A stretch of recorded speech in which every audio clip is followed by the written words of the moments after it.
everybody, welcome back to the channel. It has been a little while. I've had a bit of a hiatus.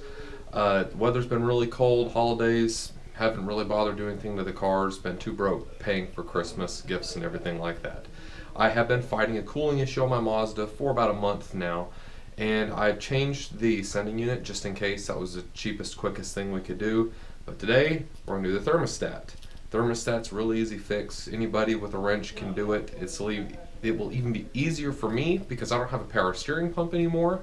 It's 2 bolts, thermostat housing comes off, thermostat goes in, put the housing back on. Now, I'm not going to drain my fluid. I don't feel like messing with it. There's no point in draining it. It's nice and clean. I'm going to raise the car up as high as I can, try to keep as much fluid in it as I can and not lose any. And we'll swap this thing out real quick. Should be able to save you a bunch of money instead of going to the dealership if you need a thermostat. And this process is pretty similar with any vehicle, unless you're going to have to remove half the engine to change one spark plug, like you do on the FRS, which I'm dreading. So let's go to the garage and fix an easy one. Okay, here we are under the hood of the car.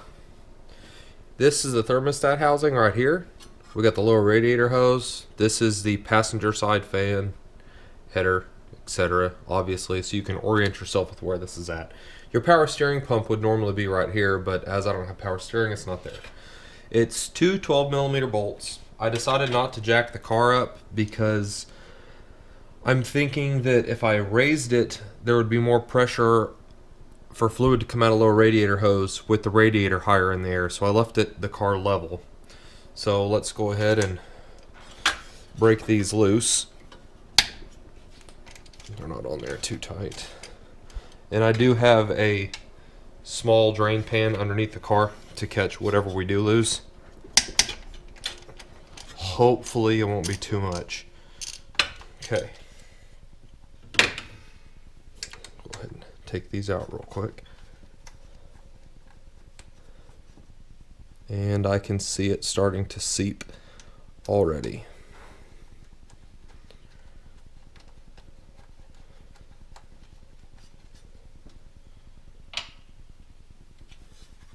Yeah.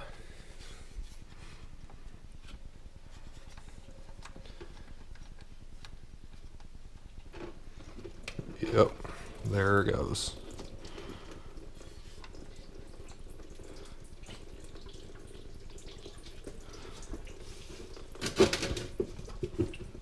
And funnily enough, as what usually happens, I am catching pretty much none of that. So that's good.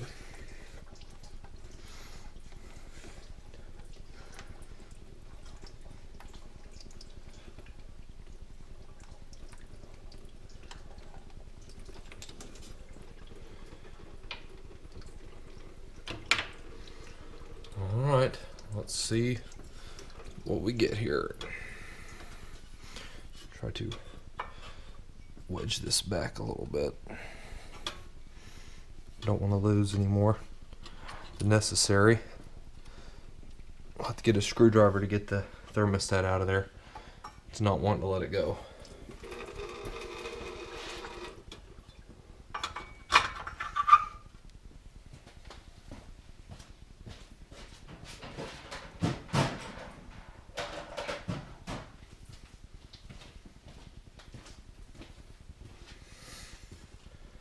How to do this without damaging anything, ever so carefully here.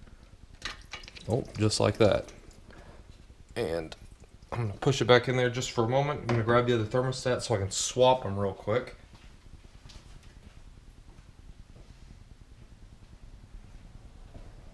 Try to keep the amount of fluid from coming out as best as possible here. And we do have if you look on the gasket around here, we have a dog here, so we can center this the right way. And there goes all the antifreeze.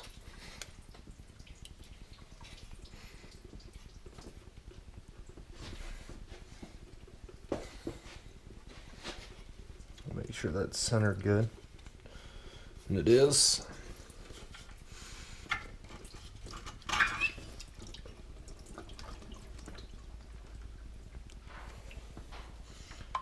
And we'll start our bolts back here.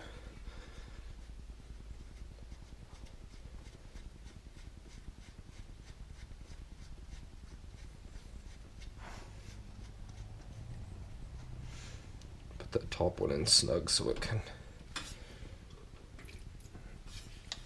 try to maintain a little bit here, not lose any more fluid than we've already lost.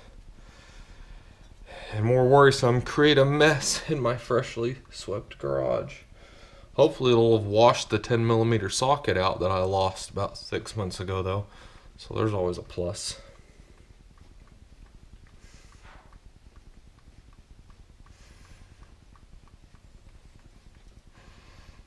Okay. Snug these back down.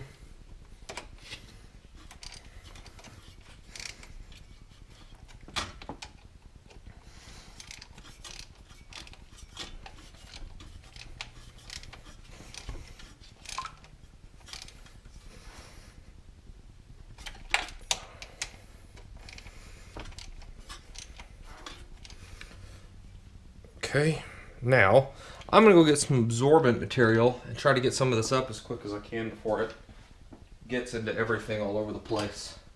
And I'm gonna look up some torque specs real quick so we can torque that down and get some antifreeze and change the battery in my GoPro. Okay, the torque specs are between 14 and 18 pounds, and I always go middle of the road, so we'll do 16. Looks like we had a pretty good guess on it.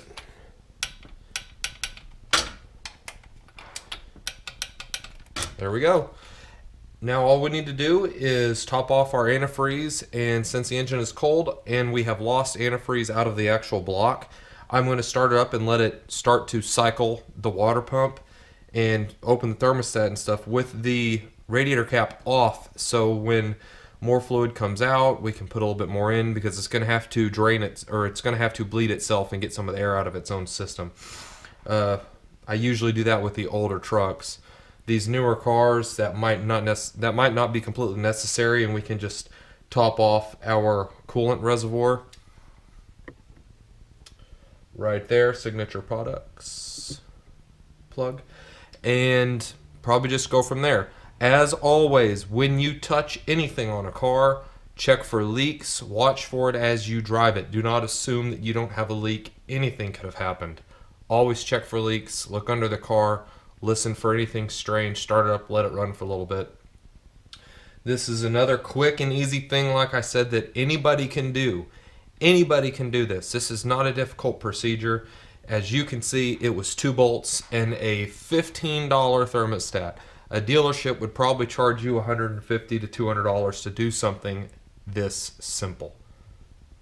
Do not be intimidated by such a simple task. Thanks for watching. Thanks for watching the video, everybody. Please like, comment, and subscribe right here for more Rage Fueled content. We'll see you next time.